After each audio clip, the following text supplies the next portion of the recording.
Hi friends, this is Poonam Kashyap. Welcome to history made simple. तो चलिए video को शुरू करते हैं और देखते हैं आज का पहला सवाल। तो जो पहला सवाल है वो है 516 ईसा पूर्व में पश्चिमोत्तर भारत में ईरानी आक्रमण के संदर्भ में निम्नलिखित कथनों पर विचार कीजिए और इसमें जो सही है वो बताना है हमें। तो पहला जो है, चलिए देख लेते हैं। पहले थोड़ा पेन ले लूँ। तो पहला है, सर्वप्रथम दारैवहु देरियस ने पश्चिमोत्तर भारत पर आक्रमण किया था।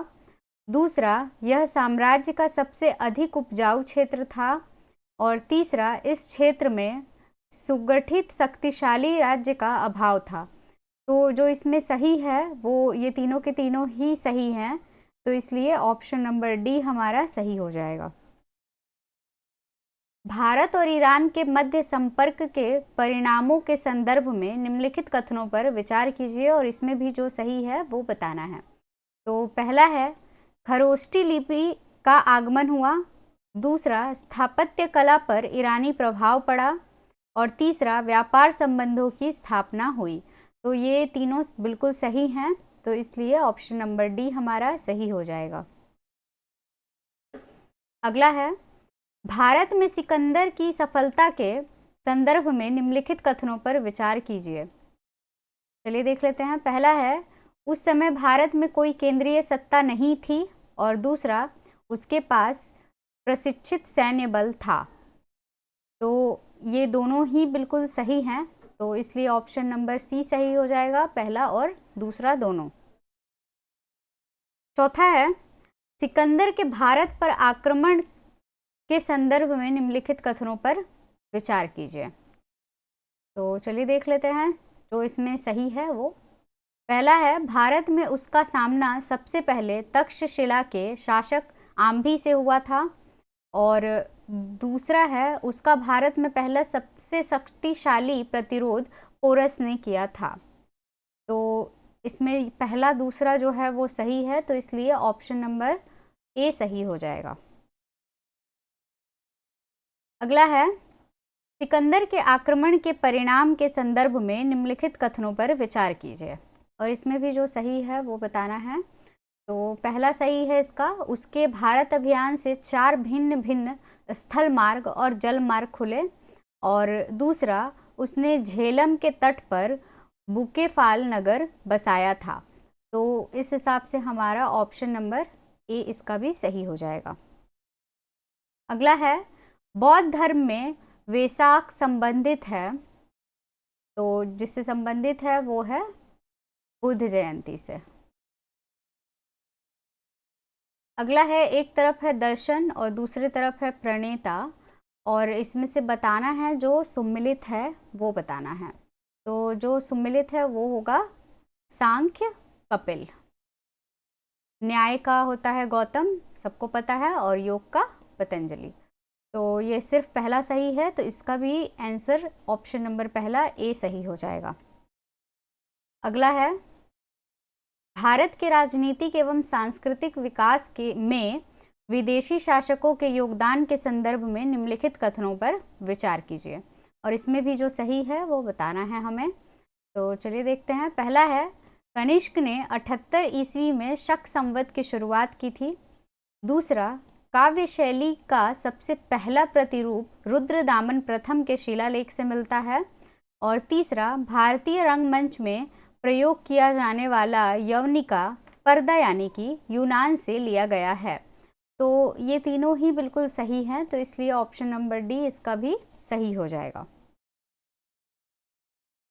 भारत पर प्रथम विदेशी आक्रमण ईरान के हखमनी वंश के राजाओं ने किया था। इस आक्रमण का भारत पर क्या प्रभाव पड़ा था?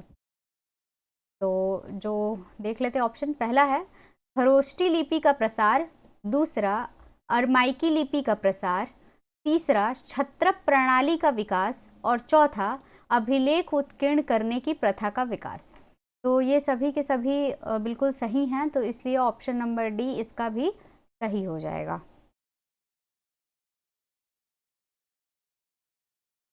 पहला देखते हैं इसका क्या है। इसमें 2-3 चैप्टर के इंक्लूडेड है क्वेश्चंस, तो इसलिए ये थोड़ा नंबरिंग इशू दिख रहा होगा। तो चलिए देख लेते हैं। पहला, बौद्ध मत के महायान और हीनयान प्रकारों के बीच महत्वपूर्ण अंतर निम्नलिखित में से किसमें स्थित हैं? तो इसका सही आंसर होगा option number B. Mahayana bodhisattva तत्वों में विश्वास करता था, जबकि हीनयान नहीं करता था। अगला है, बौद्ध संघ मठवासियों का एक संगठन था।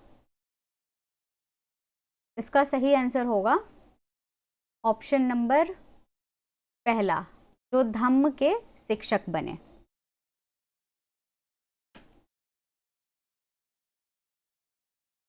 तो यहाँ पे कथन कारण है, तो चलिए देख लेते हैं। पहला क्या है, अशोक ने 252 ईस्वी में तीसरी बौद्ध संगति पाटलिपुत्र में आहूत की और वहीं पर बौद्ध मत 2 संप्रदायों हीनयान और महायान में विभक्त हुआ। दूसरा कथन है, कनिष्क ने चौथी बौद्ध संगति श्रीनगर के पास कुंडलवन में आहूत की और ऐसा विश्वास है कि वसुमित्र ने इसकी अध्यक्षता की थी। तो इसमें जो है पहला असत्य है किंतु दूसरा सत्य है, तो इसलिए हमारा ऑप्शन नंबर डी जो है वो सही हो जाएगा। पहला असत्य और दूसरा सत्य है। चलिए अगला देखते हैं। बुद्ध की जीवनी की रचना बौद्ध साहित्य में विशेष स्थान रखती है। निम्नलिखित में से कौन सी एक बुद्ध की पूर्ण जीवनी है?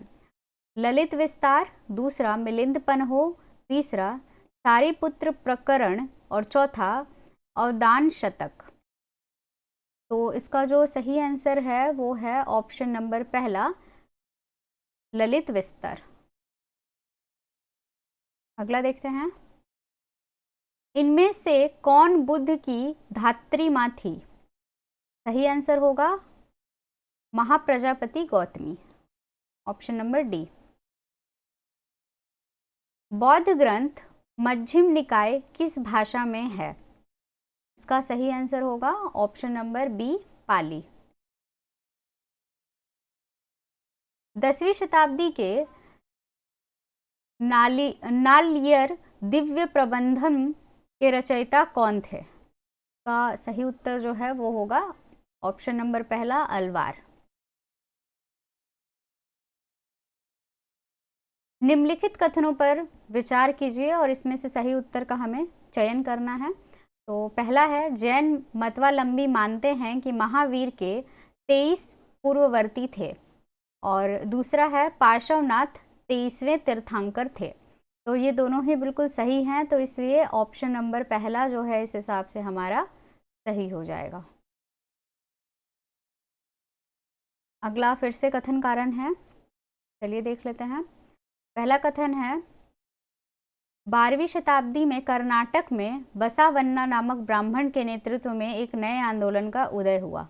और दूसरा, लिंगायत शिव की उपासना उसके लिंग रूप में हुए आविर्भाव में करते थे।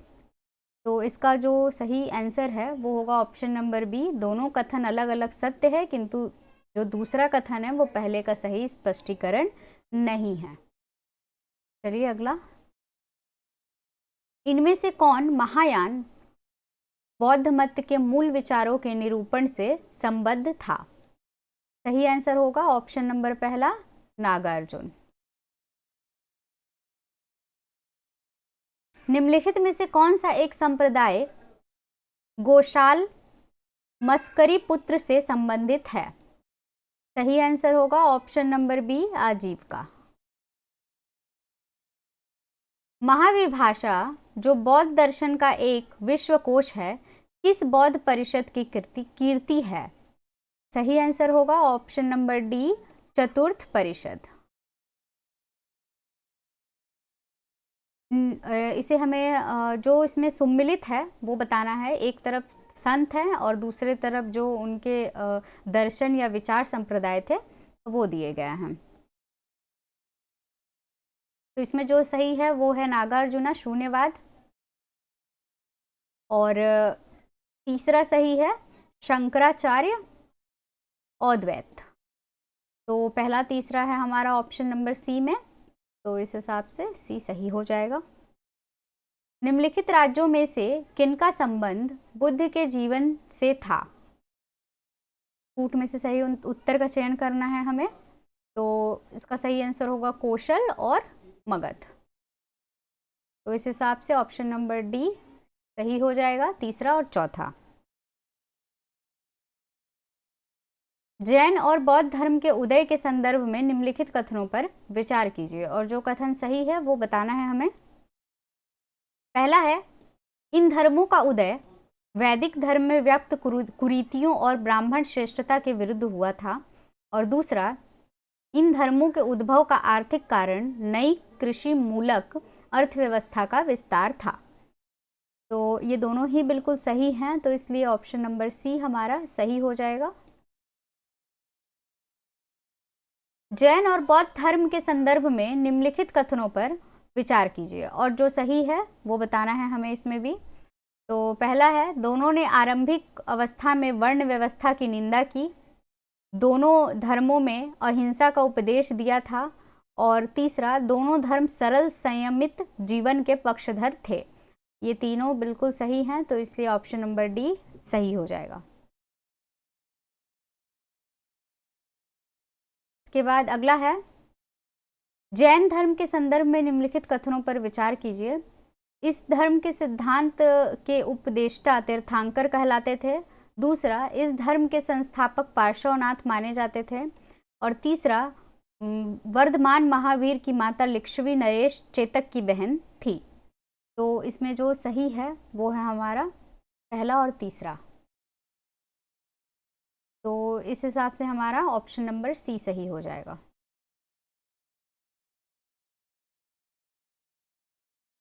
अगला है, इसमें जो असत्य है वो हमें बताना है। तो जो असत्य कथन है वो है ऑप्शन नंबर सी, जैन धर्म में पूर्व जन्म को स्वीकार नहीं किया गया है। अगला है, निम्नलिखित में से कौन सा जैन धर्म का त्रिरत्न माना जाता है? सही उत्तर होगा सम्यक ज्ञान, सम्यक ज्ञान, सम्यक ध्यान, सम्यक आचरण। ये सही आंसर है इसका। अगला देखते हैं, निम्नलिखित नगरों में किस एक नगर का संबंध महावीर से नहीं है? सही आंसर होगा option number B, Lumbini. Jain धर्म के संदर्भ में निम्नलिखित कथनों पर विचार कीजिए, और इसमें भी जो सही है हमें वो बताना है। तो पहला है, इसके प्रमुख उपदेशों को संकलित करने के लिए पाटलिपुत्र में एक परिषद का आयोजन किया गया था। और दूसरा है, इसमें धर्मोपदेश के लिए प्राकृतिक भाषा और धार्मिक ग्रंथ अर्धमगधी भाषा में लिखे गए थे। तो पहला दूसरा बिल्कुल सही है, तो वो है हमारा ऑप्शन नंबर पहले में। तो इस हिसाब से ये सही हो जाएगा। जैन धर्म के संदर्भ में कौन सा एक असत्य है? ऑप्शन नंबर बी जो है वो असत्य है, देवताओं का अस्तित्व स्वीकार नहीं किया गया। महात्मा बुद्ध के संदर्भ में निम्नलिखित कथनों पर विचार कीजिए, और इसमें भी जो सही है वो बताना है हमें। तो पहला सही है, इन्होंने अपना पहला उपदेश सारनाथ में दिया था। और तीसरा सही होगा, इन्होंने दुख की निवृत्ति के लिए अष्टांगिक मार्ग को जरूरी बताया था। तो ऑप्शन नंबर सी इस हिसाब से हमारा सही हो जाएगा। बौद्ध धर्म के संदर्भ में निम्नलिखित कथनों पर विचार कीजिए, और जो सही है वो बताना है हमें। तो पहला है, वे मध्यम मार्ग को मानने वाले थे। और दूसरा, वे ईश्वर और आत्मा को नहीं मानते थे। तो ये दोनों सही है, तो इस हिसाब से हमारा ऑप्शन नंबर सी सही हो जाएगा। अगला है, बौद्ध धर्म में हास के संबंध में निम्नलिखित कथनों पर विचार कीजिए, और इसमें भी जो सही है वो बताना है हमें। तो पहला है, ब्राह्मणों ने अपने धर्म में व्याप्त विकृतियों को सुधारा। और दूसरा, समय के साथ बौद्ध भिक्षु जनजीवन की मुख्य धारा से कटकर राज्याश्रित हो गए। दोनों बिल्कुल सही है, तो इसलिए ऑप्शन नंबर सी इसका भी सही हो जाएगा। उत्तर वैदिक काल में द्विज किस संदर्भ में प्रयुक्त होता था? सही उत्तर होगा उच्च वर्ण।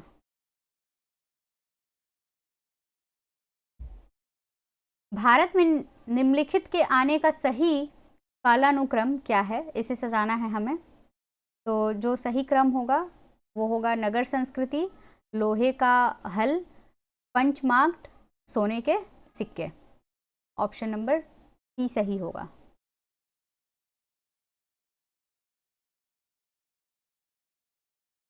निम्नलिखित में से सेठी शब्द किस वर्ण के लिए प्रयुक्त होता था? सही उत्तर होगा ऑप्शन नंबर बी वैश्य। अगला है, जैन और बौद्ध धर्मों के समान धार्मिक विश्वास के संदर्भ में निम्नलिखित कथनों में से कौन सा सही है? देख लेते हैं जो सही है। पहला है, दोनों धर्म अहिंसा के सिद्धांत में विश्वास करते थे। और दूसरा सही होगा, दोनों धर्म सरल, शुद्ध और संयमित जीवन के पक्षधर थे। पहला और दूसरा, तो इस हिसाब से हमारा ऑप्शन नंबर सी सही हो जाएगा।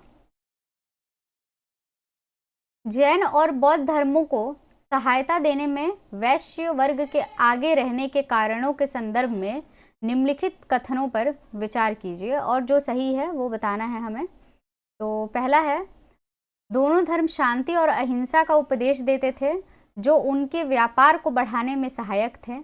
और दूसरा, ब्राह्मण धर्म में ब्याज पर धन लगाने वाले को अधम कहा जाता था और ब्याज पर धन देना वैश्यों के व्यापार का मुख्य हिस्सा था। तो ये दोनों ही बिल्कुल सही हैं, तो इसलिए ऑप्शन नंबर सी हमारा सही हो जाएगा।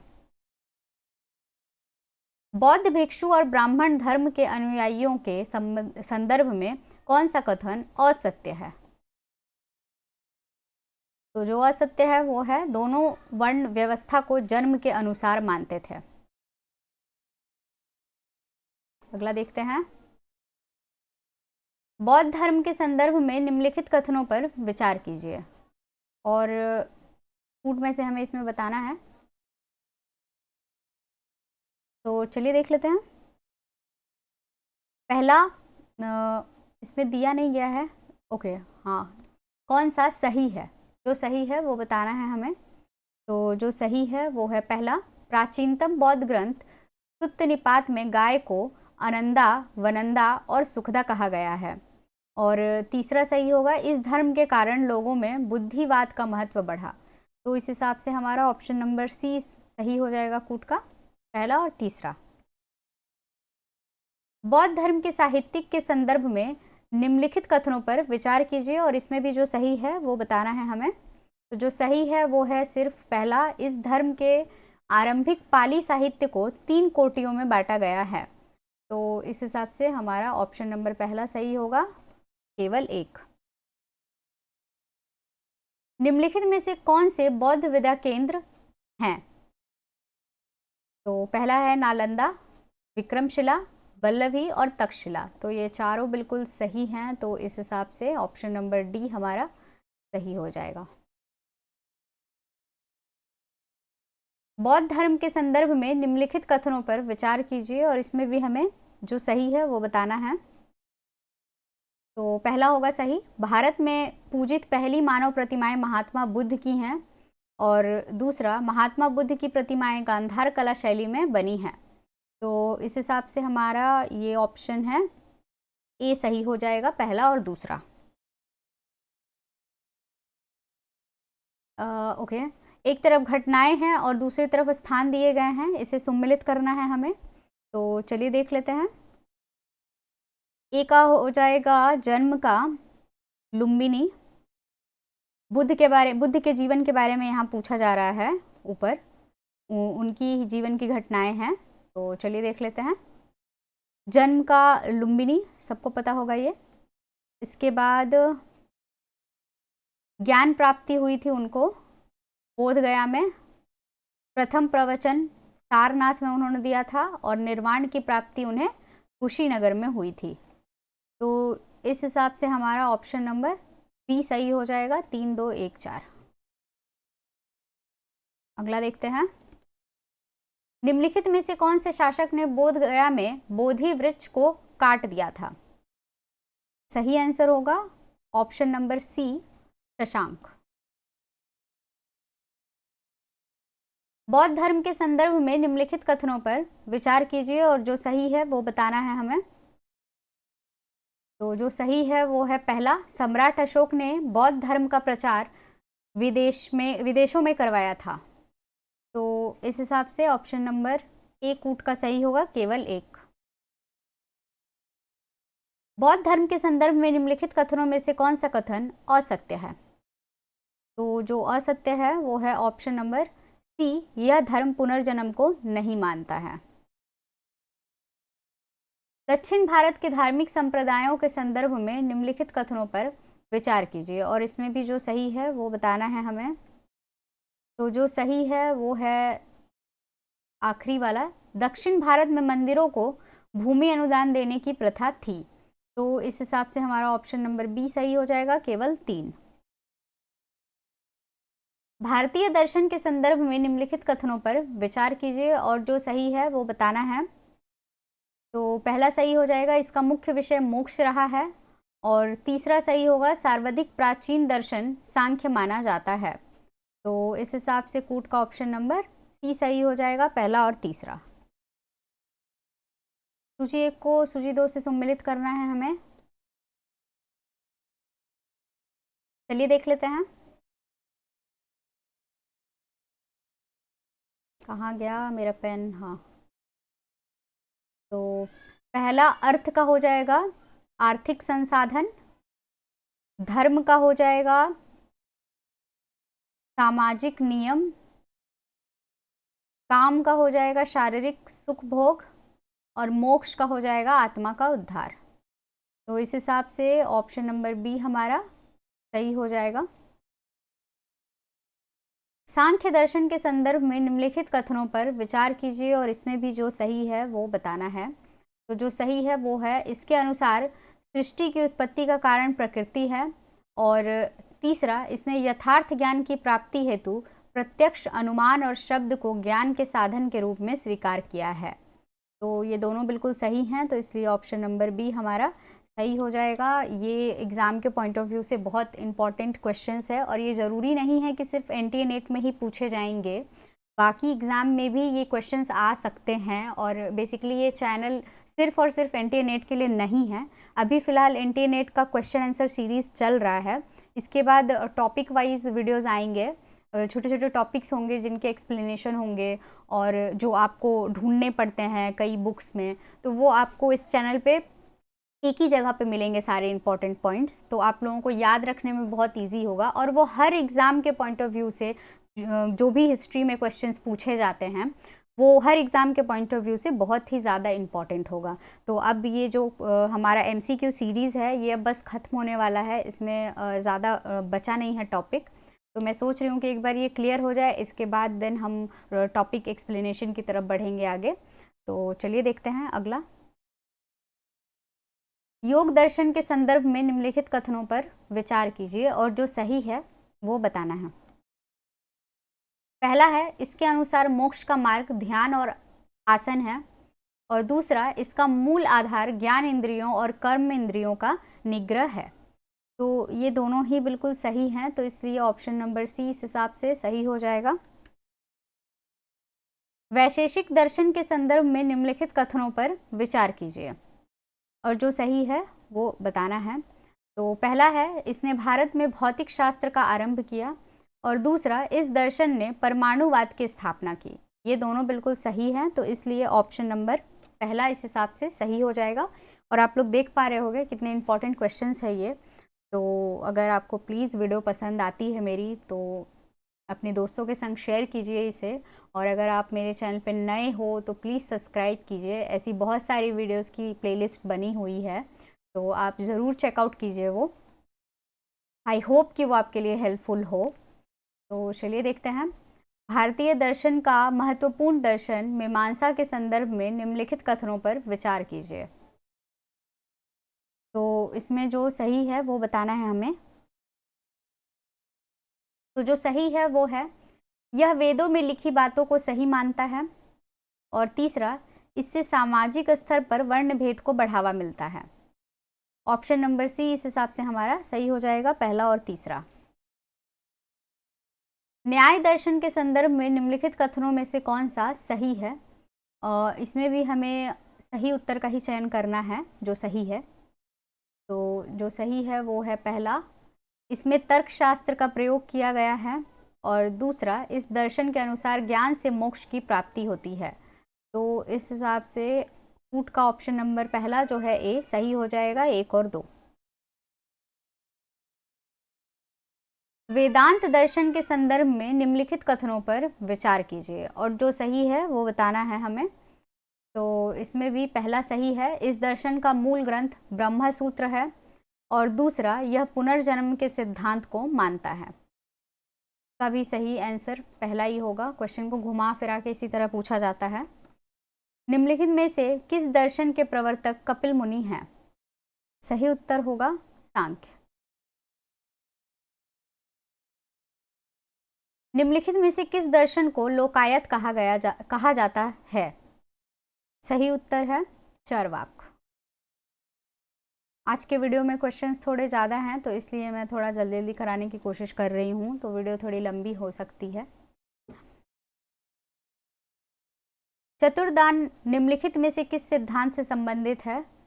सही उत्तर होगा ऑप्शन नंबर बी, जैन सिद्धांत। कुटागार शालाओं का संबंध निम्नलिखित में से किससे है? सही उत्तर है वाद विवाद से संबंधित बौद्ध स्थल, ऑप्शन नंबर सी। निम्नलिखित कथनों पर विचार कीजिए और जो सही है वो बताना है। पहला है, बुद्ध के किसी भी संभाषण को उनके जीवन काल में नहीं लिखा गया, और दूसरा, दीपवंश तथा महावंश की रचना श्रीलंका में हुई। तो ये दोनों ही बिल्कुल सही हैं, तो इसलिए ऑप्शन नंबर सी इस हिसाब से हमारा सही हो जाएगा। त्रिपिटक और उनके विषय दिए गए हैं, तो इसे हमें जो सम्मिलित है वो बताना है हमें इसमें। तो जो सम्मिलित है वो है सुत्त पिटक, बुद्ध की शिक्षाएं। तो केवल 2 ऑप्शन नंबर बी में है, तो इसलिए बी सही हो जाएगा, केवल 2।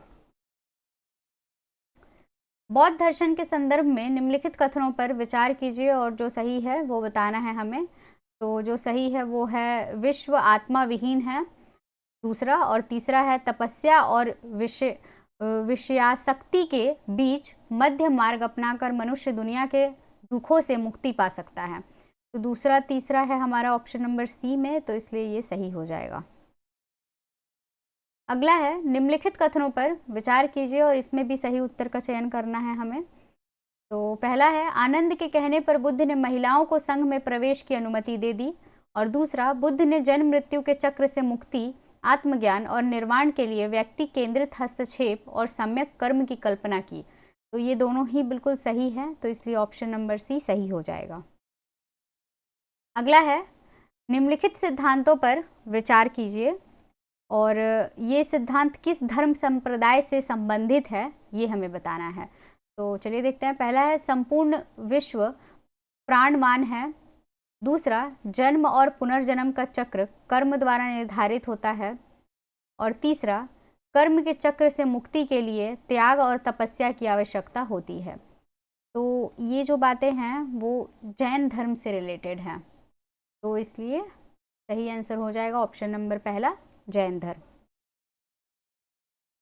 अगला है, निम्नलिखित में से किसके लिए श्रमण शब्द का प्रयोग किया जाता था? सही उत्तर होगा ऑप्शन नंबर सी, ऐसे व्यक्ति जिन्होंने सांसारिक जीवन को त्याग दिया हो। निम्नलिखित कथनों पर विचार कीजिए और जो सही है वो बताना है हमें। तो जो सही है वो है ऑप्शन नंबर पहला, बौद्ध धर्म की प्रारंभिक परंपराओं में भगवान का होना या ना होना अप्रासंगिक था। तो इसलिए हमारा ऑप्शन नंबर पहला इस हिसाब से सही हो जाएगा।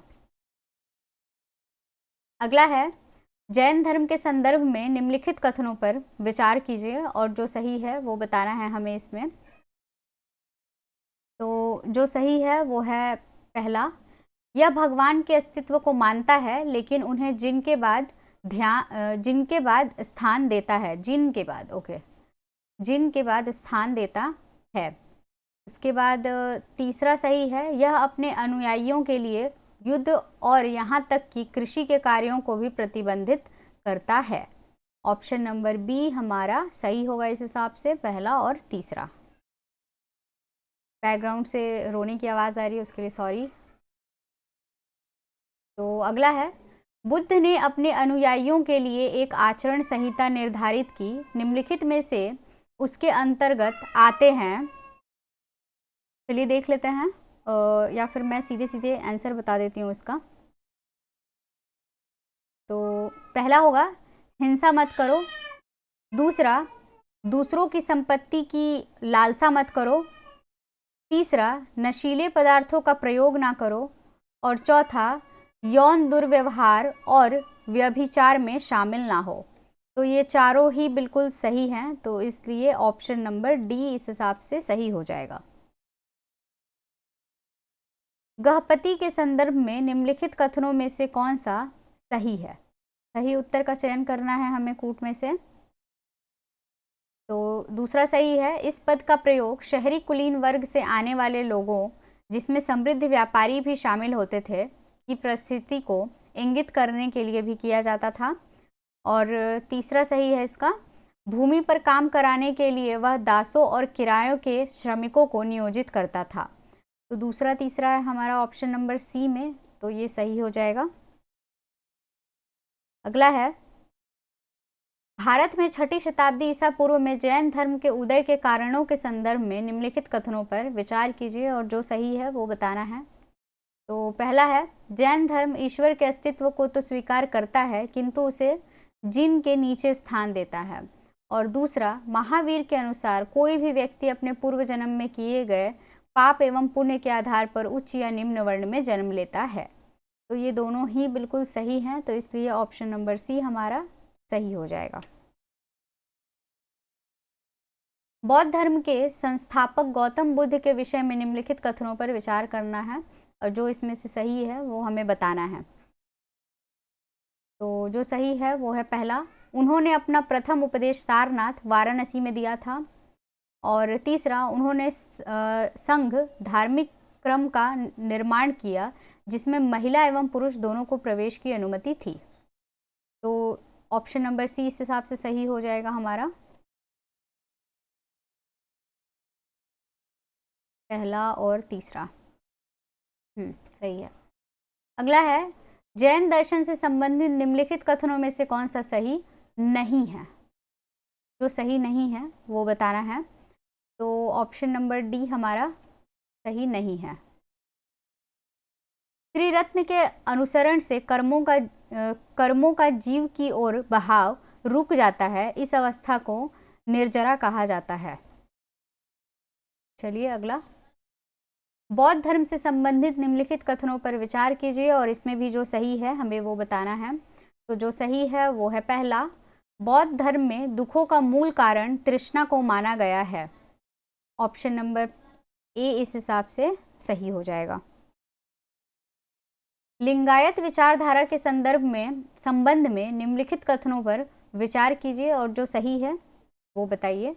तो उसमें भी जो सही है वो है पहला, दार्शनिक बसवेश्वर द्वारा 12वीं शताब्दी में लिंगायत विचारधारा की परंपरा शुरू की गई। तो इस हिसाब से हमारा कूट का ऑप्शन नंबर पहला सही हो जाएगा। जैन धर्म के बारे में निम्नलिखित कथनों में से कौन सा सही है? तो जो सही है वो है दूसरा, यह जड़ वस्तुओं में आत्मा और चेतना होने के सिद्धांत का समर्थन करता है। और तीसरा, यह कृषि को एक अधर्मिक कृत्य मानता है। तो इस हिसाब से ऑप्शन नंबर सी हमारा सही हो जाएगा, दूसरा और तीसरा। निम्नलिखित कथनों पर विचार कीजिए। पहला है, बौद्ध धर्म ने अपने संघ में पुरुषों और महिलाओं दोनों के प्रवेश की अनुमति दी, जबकि जैन धर्म महिलाओं को अपने संघ में प्रवेश करने से प्रतिबंधित करता है। दूसरा है, भगवान बुद्ध ने वर्ण व्यवस्था की प्रथा पर प्रत्यक्ष आघात किया, जबकि भगवान महावीर ने अप्रत्यक्ष रूप से इसकी निंदा की। तो इसमें जो सही है हमें वो बताना है। तो दोनों ही सही नहीं है, तो इसलिए ऑप्शन नंबर डी सही हो जाएगा, ना तो 1 और ना ही 2। अगला है, दुखों से मुक्ति पाने के लिए निम्नलिखित में से कौन से मार्ग बुद्ध के अष्टांगिक मार्ग में वर्णित हैं? तो पहला है सम्यक दृष्टि, सम्यक संकल्प और सम्यक वाक। तो ये तीनों ही बिल्कुल सही हैं, तो इसलिए ऑप्शन नंबर पहला इस हिसाब से सही हो जाएगा। अगला है, बुद्ध के जीवन से जुड़ी निम्नलिखित घटनाओं पर विचार कीजिए। एक तरफ स्थान है और दूसरी तरफ उसका महत्व है, और इसमें जो सुमिलित है ऑलरेडी हमें वो बताना है। तो जो सुमिलित है वो है दूसरा बोध गया, उन्होंने ज्ञान बोध गया में प्राप्त किया, और चौथा कुशीनगर में उनकी मृत्यु हो गई। सारनाथ में उनका पहला उपदेश था और उनका जन्म जो है लुम्बिनी में हुआ था। तो ये दोनों जो है वो गलत है, तो हमारा कंसंट्रेशन रहेगा दूसरे और चौथे पे। तो ये है ऑप्शन नंबर बी में।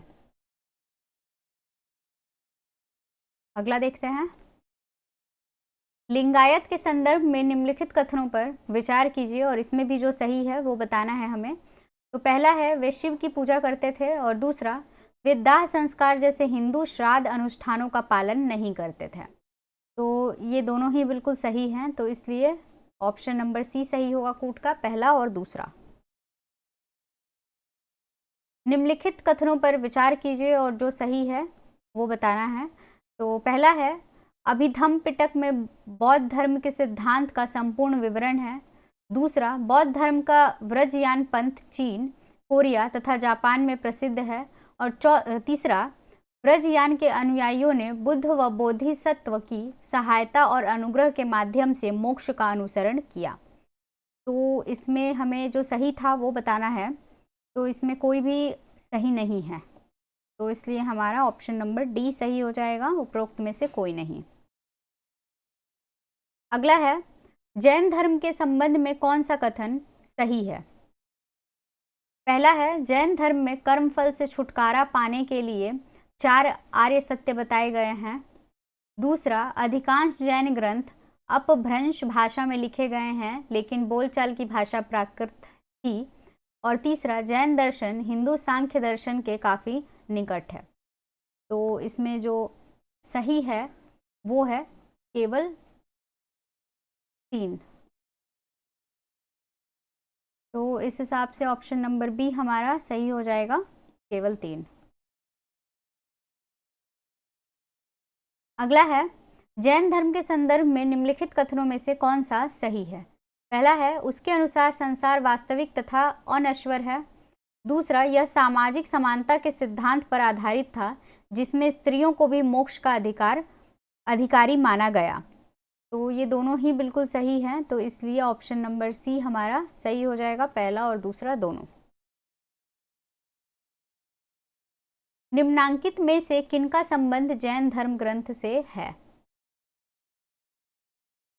पहला है अंग, दूसरा उपांग, तीसरा प्रकीर्ण और चौथा है पूर्व। तो ये चारों का संबंध है जैन धर्म ग्रंथ से, तो इसलिए ऑप्शन नंबर डी हमारा सही हो जाएगा। अगला है, बौद्ध दर्शन के संदर्भ में निम्नलिखित में से क्या सही है? तो जो सही है डायरेक्ट उस पर आते हैं, और ऑप्शन नंबर 2 जो है वो सही हो जाएगा। बौद्ध धर्म में कर्मफल चेतना के रूप में पुनर्जन्म का कारण होता है। इस हिसाब से हमारा ऑप्शन नंबर सी सही हो जाएगा। अगला है, निम्नांकित कथनों पर विचार कीजिए और जो सही है कूट में से उसका चयन करना है हमें।